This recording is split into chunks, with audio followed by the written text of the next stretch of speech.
We're live. So Dan, we're gonna need to close the front door, I think. Okay.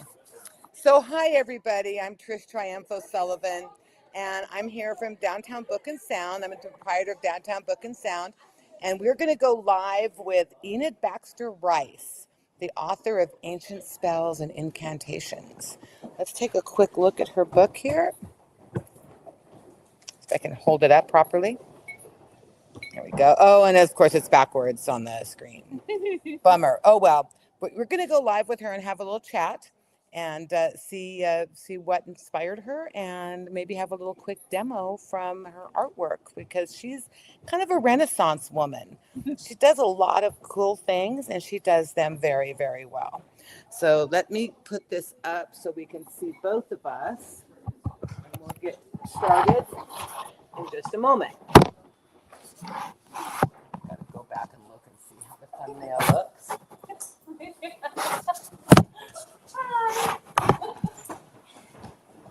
Good job. Let's see. Looks good. Oh, hey, we can see each other. Yeah. Let me put it down just a little bit more so we can see what you're doing there and not the. There we go. That looks a little better. Okay, so let me get the mic out. And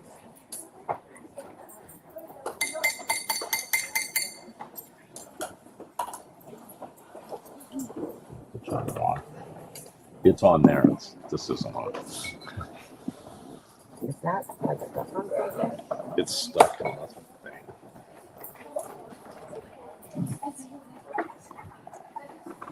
Hi everyone, I'm back. This is Trish Triumpho Sullivan, and I'm here with Enid Baxter Ryce, and the author of Ancient Spells and Incantations, Echoes of Magic Through the Ages and Across Cultures.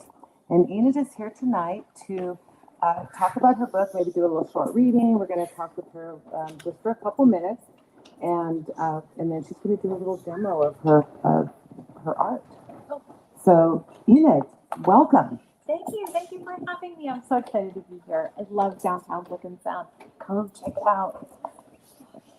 Yeah, we're in downtown Salinas at 213 Main Street, and of course we're going to be here for a little while tonight, so you're welcome to come on down and join us. We've got some refreshments, and of course we're celebrating the release of her new book, Ancient Spells and Incantations. So Enid, are you from California originally, or are you from another area? I'm from rural eastern Pennsylvania, on the border of, like you, on the border of Pennsylvania, New Jersey, Washington Crossing, which is where George Washington crossed the Delaware to win the Battle of Trenton. And that's pretty historic. Very. It's actually a Revolutionary War reenactment town that had a mountaintop pit mine. So during my childhood, the whole mountain became flat. I was just there last week. I brought my family for the first time. And is the mountain still flat? Yes. Yeah. It's gonna be flat. And what brought you to California? I've always wanted to come to California. When I was a kid, I used to like to watch Monterey Pop, the movie, over and over and over again. And so I think I manifested getting to live here. And what did you like? Was it Janice or? Oh my gosh. I mean, that film is amazing. Janice, yes. Al Green. Oh gosh, I love Al Green. Oh yes, I totally get it. The mamas and the papas, like it was, the whole thing was amazing. And, Jimi Hendrix. Sorry. Oh, Jimi Hendrix, right? Yeah. So that inspired you. And what inspired you to write this book? It was during the process of, one of the things I learned growing up in the woods was herbal medicine and plant kind of magic. And I wrote this book. It came out in July. And as I was writing it, I was finding all these super cool incantations that people were relating to plants and their power and their herbal medicine. And I started collecting them in a notebook, and I realized that it would make a really fun book. And one of the reasons I really wanted to do it was through these spells that are, some of them thousands of years old, you really sense that people have the same vulnerabilities across time.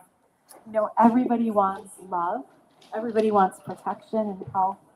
Sometimes people experience a desire for vengeance, um, and people want to make things happen.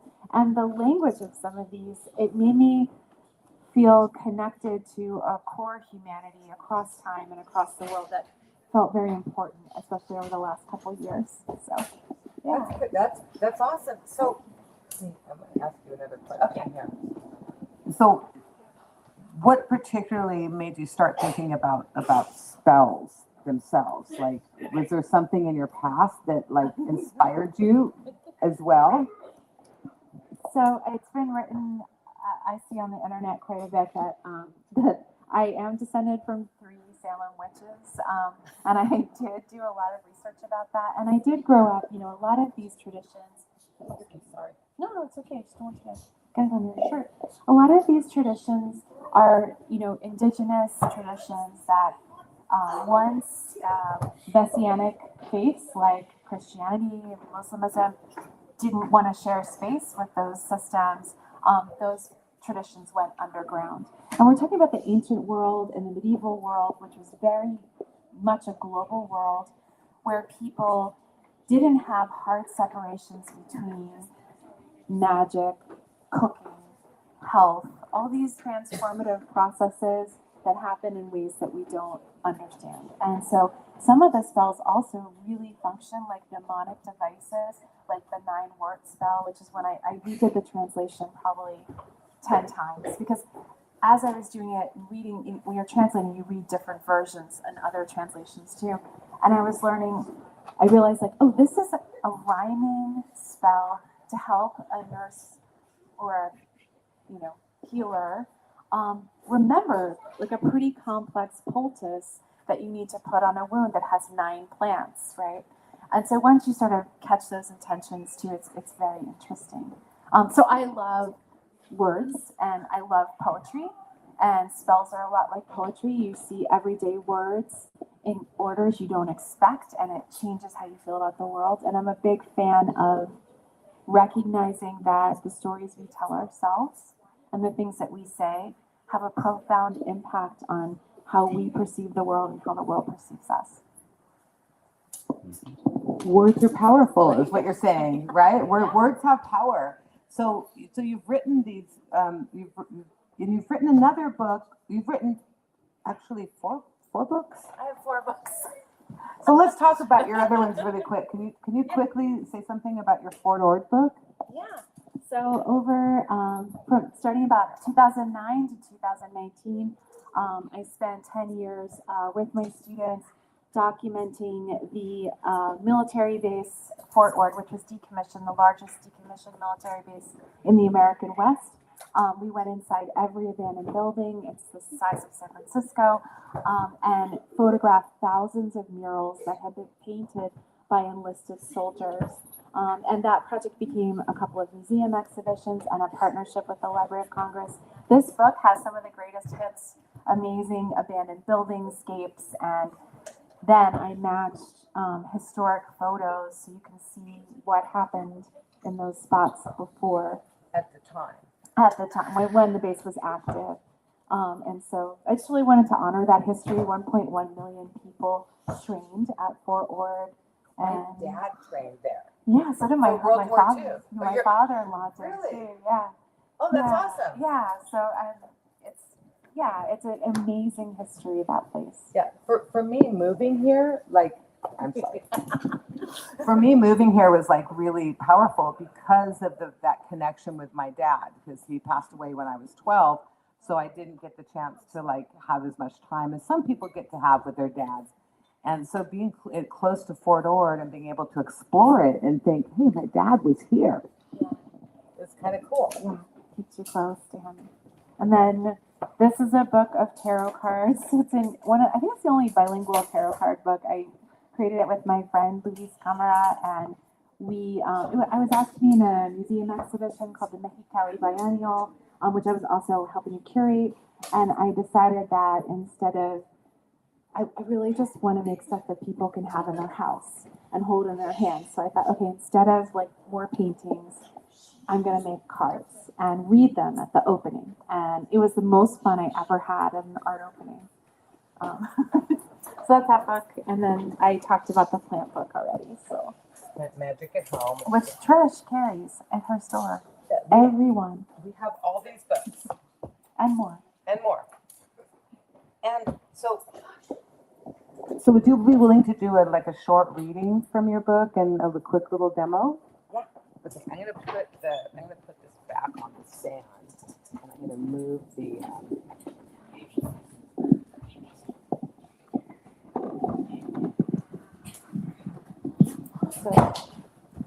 Adjust it so it's comfortable for you, and I'm gonna move this down so we can see you better. Okay. So I'll just do a quick reading from the introduction. So the introduction is called Fragments of Cursive. And, you can notice like the word spell is in the word spelling and curse is in the word cursive. Most magic spells didn't survive intact. They were chanted, whispered, and memorized until the words faded and people were forced into forgetting. They weren't usually written down. If they were, they often burned with the witch who dared record them. But some spells are still with us. Magic practitioners had to hide spells, chants, and incantations, yet the words were passed down to daughters and sons over the centuries until our mothers had no idea where our skills to heal and scry originated. Powerful names haunt the spells and their memories, many of their meanings lost to time. Some are written in long clockwise spirals of ancient calligraphy that that wind around the insides of 3rd century clay bowls. And this is like, I illustrated the book. There's 3 kinds of illustrations in the book. One is this kind, which really come from me. I just soaked paper and dropped ink on it and decided to see what would emerge. And then I also created images of the things I was writing about, and then little written, like more images like the cover. So the incantations indicate who is being haunted and by what spirit. They describe the spirit's behavior as though building a case, a bond, sealing protection of my daughter. This spell is a mystery hidden from all demons and devils that dwell in this house, including the ghost of the murderess. Each spiral asks for help, mixing in angels and incantations from the different faith communities occupying Assyria in Jewish Aramaic, Christian Aramaic, Manichaean, and Syriac. Surprisingly, long ago, these disparate faiths shared the practice of an ancient magic. In times of trouble, they would go to a magical practitioner who could write spells in the beautiful script now known in English as cursive, the special writing used for curses. Each spiral spell concludes with a seal, like the closing of a prayer, weaving together many faiths. So this was something I was really interested in, that like this area was so complex and, varied in the ancient times. You have all these different communities living in the same space. No one is supposed to be going and getting spells done. That's taboo across, and everyone's doing it.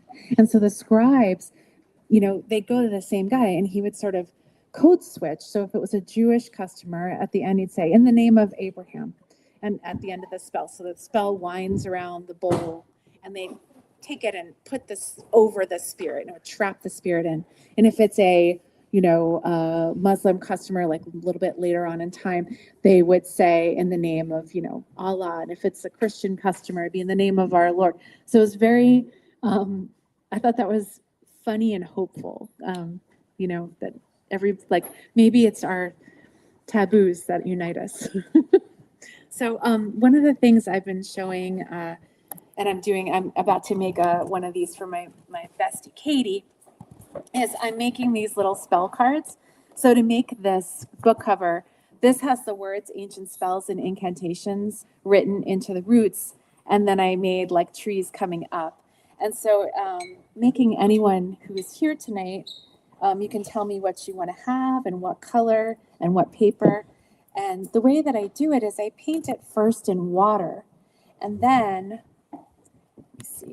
I this is how I teach my students too. Like it's always upside down and backwards. but I add the color on top, and the water just holds the color. So the color doesn't leave the boundaries of the water that I put. So you can see I drew that in water first. So that's what I'm making, and people are watching their spell emerge. And yeah, that's like a fun bookmark. Anybody have any questions for me? Questions, folks? Well, we have Enid here to answer their questions. What's your favorite spell in the book? So people keep asking me that, and I keep saying, I don't have favorite children and I don't have favorite spells.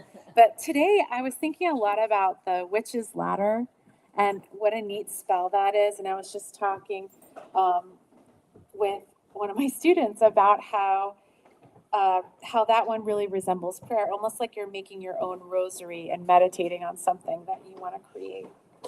And this is your spell. And, you know, if you don't want to ask magic questions in front of a room full of people, I understand. But I'm here and I'm happy to make you guys your own. Oh, yes? What colors remind me of magic and spells? I think indigo is like the most magical color. And it's also this really fraught color. Like people fought wars over who got to bring indigo from far away. Green is really magical, the color of life.